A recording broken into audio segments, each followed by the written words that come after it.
Welcome everybody to Meet the Instruments here on Lessonface.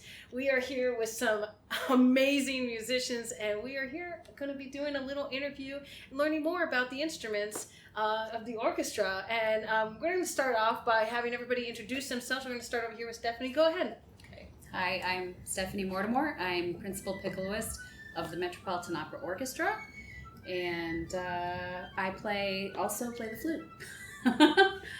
I am Katherine Fong. I'm acting, there's a lot of adjectives here, acting assistant principal second violin. That's hard to remember. And I play the violin. I've been in the MET for 22 years. I was born there. Hello, my name's Billy Ray Hunter Jr. I'm principal trumpet with the Metropolitan Opera Orchestra. Hi, I'm Rob Knopper. I'm a percussionist in the MET.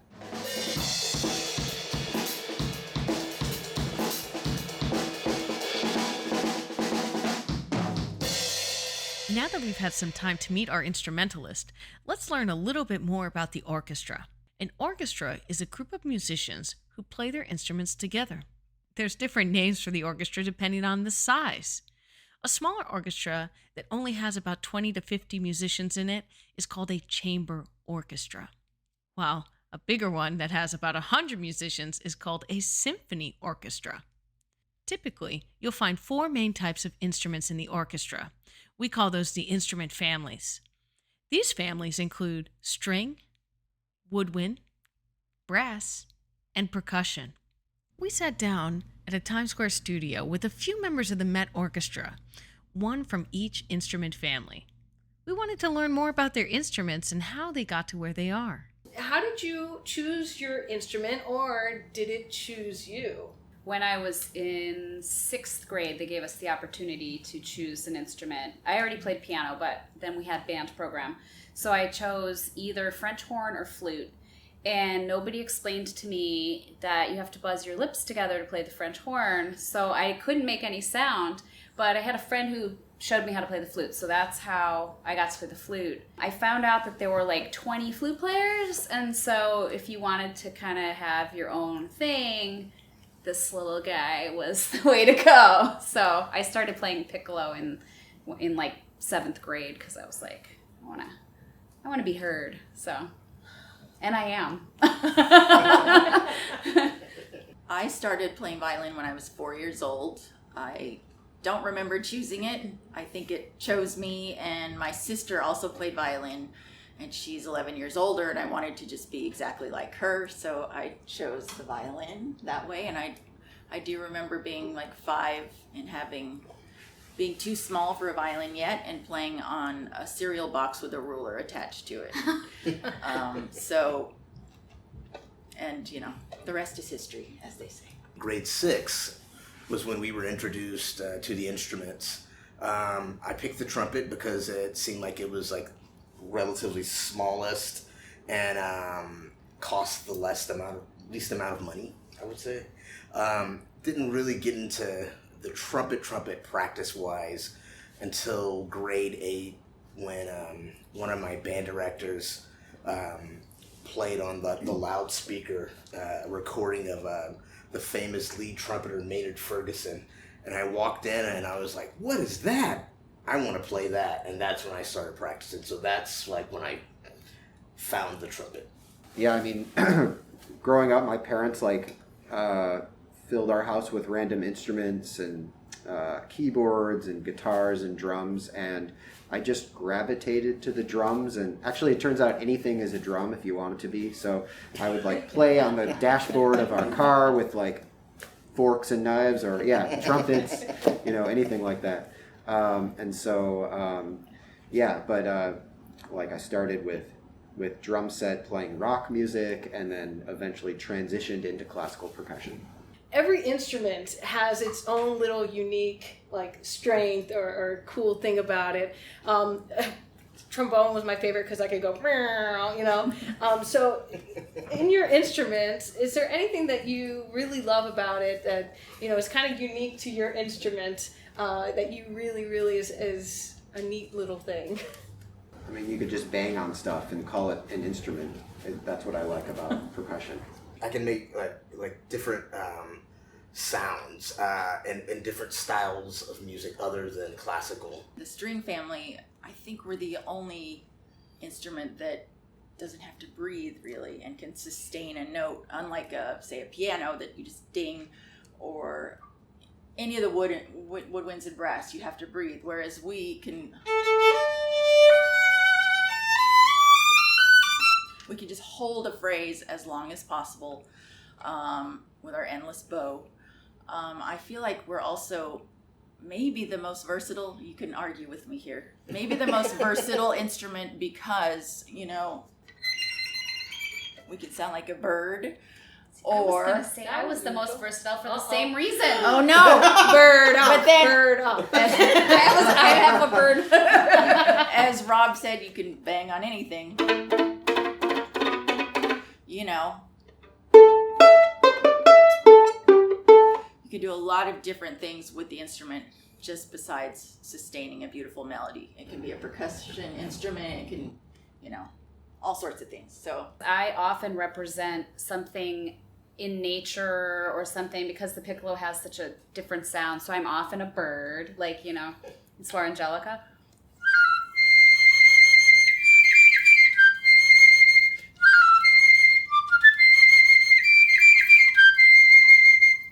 Stuff like that. But I also, I'm sometimes a storm, you know, lightning. But I also get to play with the brass a lot.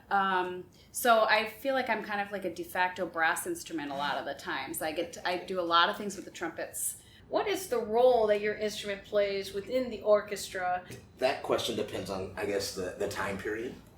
So, for example, if we're doing something from, let's say, Beethoven or Mozart, typically the trumpets like to be set up next to the timpani.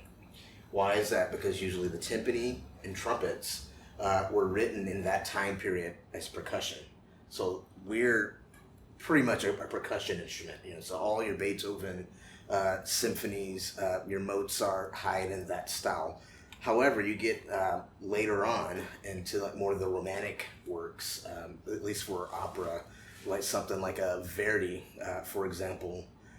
The trumpet is very much kind of at least the trumpet's the leader of the brass section, and so the person who we usually speak with is like the horn, because the horn is also leader of the brass, but the horn kind of fits in with the woodwind section, and so it's like horn and then trumpet. You know, leader, you report to me, horn, and then on this side we have the trombone. Okay, you have the low brass. You know, and so we work together. And so we lead. This is how we do it. Bang. Then we have like the collective sound. Rob, what were you going to say about percussion's role in the orchestra? I feel like we have two big roles that are also very relevant to like what I love about percussion and why I love playing it.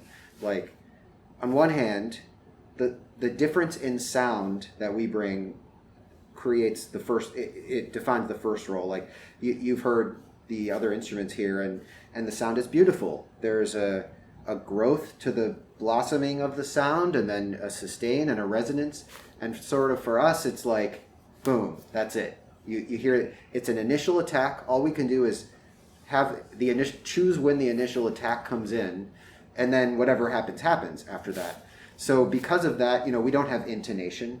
We don't have to really think about sustain unless we're going to muffle. That's it. We can stop the sound. That's basically it. So because of that, we have fewer variables to explore. So the ones that we do have, we spend a lot more time thinking about. So the one is placement and rhythm. So I feel like that is probably, if you think about percussion, the most important thing we do. as a member of the string family, the strings are kind of the heart of the orchestra. Let's face it, a string, just a group of strings can be called a string orchestra. So, and then later as you progress through music history, woodwinds, brass, percussion are added in and you get this amazing texture. But generally that kind of pillowy cloud that is from the high register of the string family, which is the violin, and then the viola, which is the middle, cello, and then granddaddy bass, which brings in the low. It's the gamut of the entire, that's the spectrum of the octave, basically, and so I feel like we're kind of the heart of the orchestra, in a sense. I think for me, I have a very important job to be really in tune, because the ear goes to the high frequency. So if I'm out, it's gonna stand out. So I do a lot of work every day. Most of my practicing is centered around pitch. Even if I'm practicing technical things, I'm practicing it with a drone, so that I'm making sure that I'm staying within the harmony that I'm working in. We spoke earlier about facing some challenges when starting to learn an instrument, and I was wondering if any of you guys had some challenges that you had to overcome when you're playing your instrument that you'd like to share with us, so it could inspire some people, and also, it's good to know that things aren't always easy. You got to work and practice.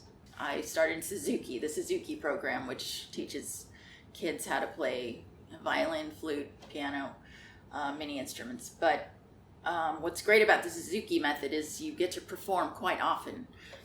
So we would have recitals probably every 3 weeks, say. And I remember being just petrified all day at school that, oh God, tonight's the night that I have to play the first movement of, the Veracini Sonata. And it would affect my whole day. And I remember one particular recital, I had a complete memory wipe, and I was just standing staring at my parents, and I was like, and I had to go off and then come back and get it together. And my teacher was like, it happens to many people, if not everyone. But the feeling of having something to look forward to, that there's a performance, there's nothing that can take that away. I mean, we have a performance tonight in Carnegie Hall, and it's exciting that, your day is special. Yeah. It's not just any other day. So that's what's great about it. And you push through. If you have a memory slip, everyone has one. It's totally, that's happened to me many times. My biggest advice for younger players is always have a routine where you do all of your basic things that you need to operate your instrument in the most efficient manner, right? So at least for trumpet, that's doing your lip slurs, that's doing your tonguing, checking your intonation, and having good rhythm, just on a very basic level.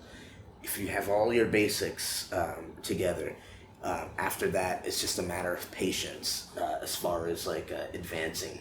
And the one big one is listening, constantly listening to music, and listening several times to one piece of music, not just listening once, oh, I know that piece, but listening several times to this recording and then a different recording several times. And so, for me, it's about listening, because we're in the business of making music, right?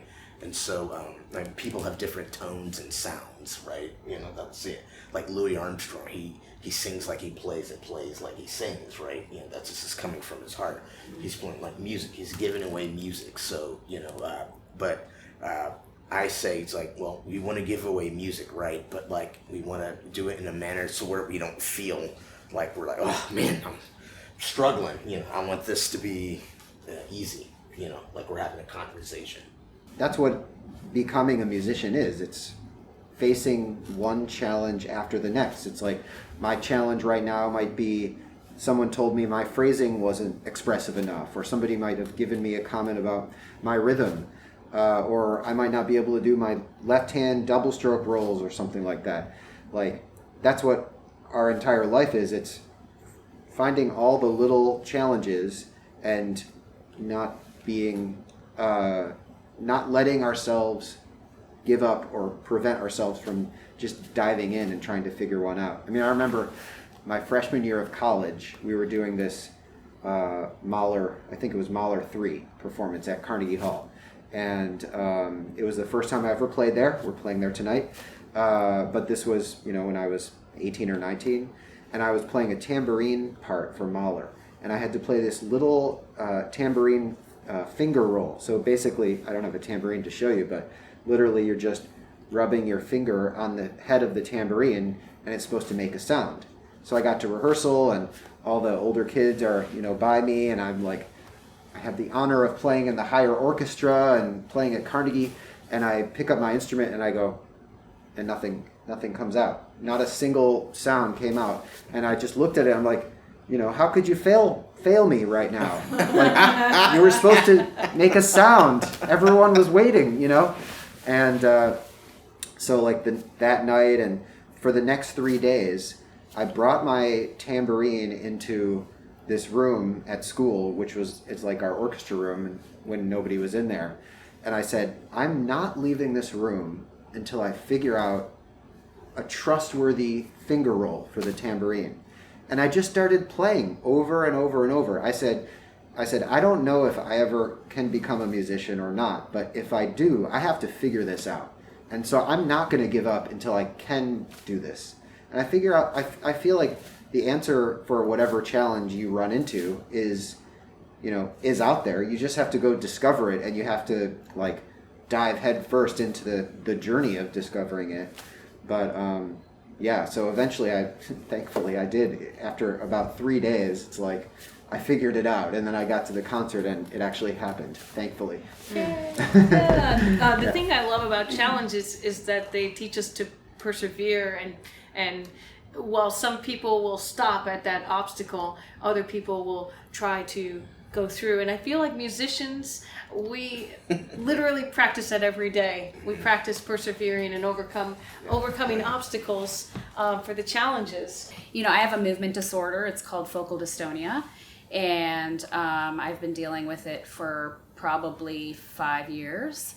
And it just means that I have had to really take a step back from how I was doing things and kind of relearn new pathways. It's a neurological thing. So basically, your brain is telling you kind of lose the ability to judge how much you're gripping the instrument, and there's many kinds of dystonia and many kinds of focal dystonia, and everyone's is different. In my case, it affects the middle joint of my middle finger. And then it causes, lack of coordination and,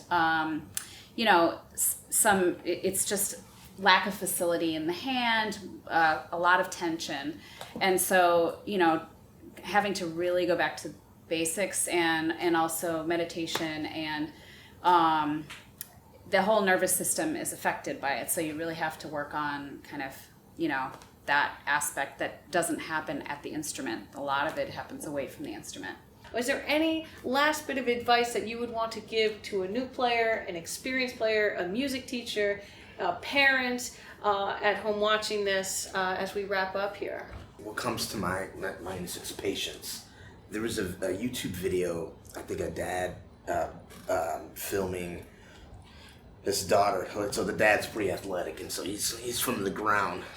He's got his like hips like on his like ankles, and he jumps up on his box 4 feet or something, and like there's a smaller box, and so his like daughter's like doing it. She tries, boom, and so the video just shows her doing boom, boom, boom, boom, boom, 28, 30, 50 times, and finally on like the 70th time, she finally gets it, After this, we're talking days after day, but but the patient's like, yes. Once you achieve that goal, it's like great. It's like, and then like we can move on to the next goal. And so, what I find is like when we get like stressed out when we can't play something, by doing meditation and things like that, being patient is very, very important for young players, and and smart practicing. This is very for trumpet players especially, because we can't play as many long hours as like a pianist or a string players, because our lips just get tired. Your face just can't do it. It's a muscle. And it's a muscle. Yeah. And so what I do, I tell my students, I'm like, well, listen, let's kill 2-3 birds at one stone, right? sing it, right? Do it slow with the metronome. So you're practicing rhythm and you're singing it, and I'm a stickler to sing it right on pitch. So you're practicing your intonation and your rhythm, as well as learning your part, and I make them finger along as they're holding their instrument. Because 95% of the trumpet is not like with the lips, it's just like in the head. Yes, slow practicing, but I think there's a real benefit to doing small chunks, slow, and then fast. And not doing so much of this like moving the metronome up by 2 clicks and doing like long passages where you just bump it up. It's much more beneficial to do little pieces where you then link them together, slow and then fast and then link. It's our brains work that way. They want it like you got your left brain and your right brain, and your left brain is going to be responsible for all that slow detail work. But the eventual goal is to get everything over to the right brain so that you go into flow. And that's the flow state that you want as a professional musician. As any musician, that's when you start to enjoy the music. You want to be in flow. And so to get there, you have to practice it.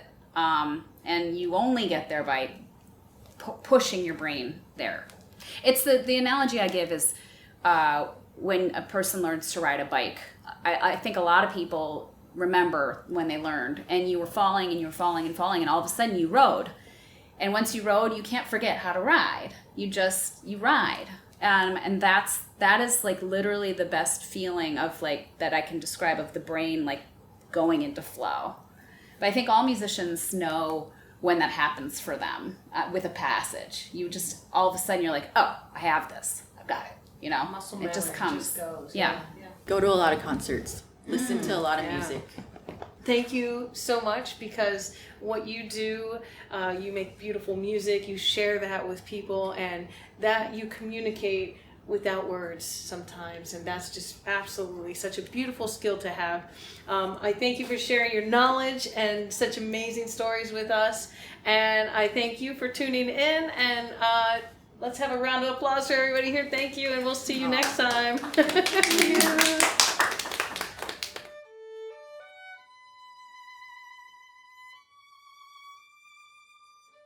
If you unscrew the bow, a horse comes out. No. A unicorn! You can separate and you can really see that it's literally horsehair.